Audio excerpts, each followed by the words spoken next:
It's easier than ever to vote in New York this year, between expanded absentee voting and actual November 3rd Election Day voting. But if you're healthy and able to, there's a couple reasons early voting might be your best bet. Voting in person this year is no different than going to the supermarket. There's no greater risk than doing anything you do, and I would say it might even be safer because of the precautions that we have when it comes to the PPE and all the poll sites. That's Nassau Democratic Elections Commissioner Jim Shorman. Shorman gave us a tour of the Board of Elections warehouse facility, along with a talk about all the benefits of in-person early voting. Early voting was finally approved by state lawmakers last year, and now it gives New Yorkers more options for voting. This year, early voting starts on October 24th and includes 9 days before Election Day. If you Google Nassau or Suffolk Board of Elections and go to the county websites, you'll find all the information. There's a whole bunch of places to actually go and early vote, and unlike on Election Day, you have some options on that front too.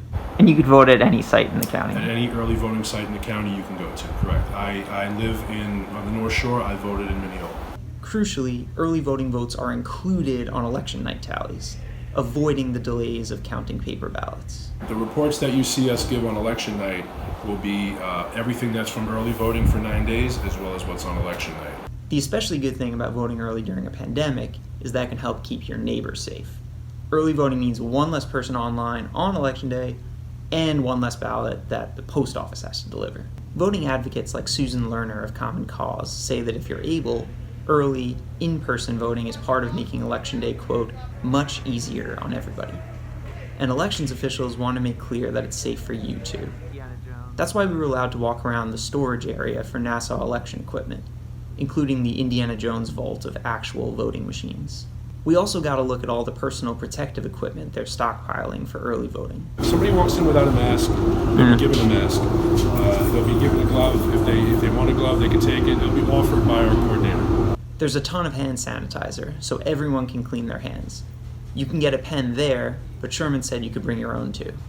And of course there's privacy shields and separators to keep people apart and protected from each other. The early voting sites also tend to be pretty empty because they're open for such a long period of time during the day. Also, some of them are very big and airy, which is very good during coronavirus. So we're here today at Brookhaven Town Hall in Farmingville, centrally located in the town of Brookhaven. And this is one of our 12 early voting locations here in Suffolk County. This is Nick LaLota over in Suffolk County, where he's the Republican Elections Commissioner, talking about early voting. You can do so at various times. Some of the polling places open up early, others stay late, and it's a nice flexible way for all of the voters here in Suffolk County to participate in our great democracy. And we got like a big echo in this room. Is this like, are we in a big room? Like what's going on? Where are we? So when we look at polling places and when we consider locations to have all of our polling places, the bigger the rooms, the better. As you know, and a lot of our machines are big and clunky, and we like to have them in gymnasiums, or in this case, town hall meeting rooms where the big machines can be. And especially this year when social distancing is an important thing, the bigger the space, the better. It's a really big room. This is actually a gathering space in Brookhaven Town Hall, which is itself pretty big. And in the room where voting will take place, it's really, really expansive. And there's plenty of room to spread out, even if for some reason you show up when there's more than a couple people. Yes, in case you were wondering, there's also a very big parking lot, so you can't use the excuse that you just didn't find a spot. LaLota brings up another good point in favor of early voting, which is that it allows you to cast your ballot on a machine. Early voting does provide an option for somebody to cast a ballot on a machine, which is important, I understand, to a lot of people, and to do so in a less crowded environment. So let's recap. Early voting gives you 9 days worth of options. There will be plenty of hygienic precautions. You can vote at any site in your county, and you can cast your ballot on a machine, and it will be counted on election night. That means you'll be reducing the number of absentee ballots that need to be counted with this objectively pretty cool high-tech paper ballot counting machine.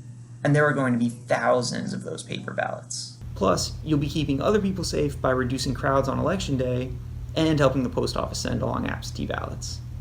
Finally, it's good enough for these election commissioners. This election, I'm going to vote at an early vote site.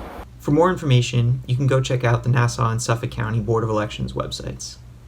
Go vote, stay safe.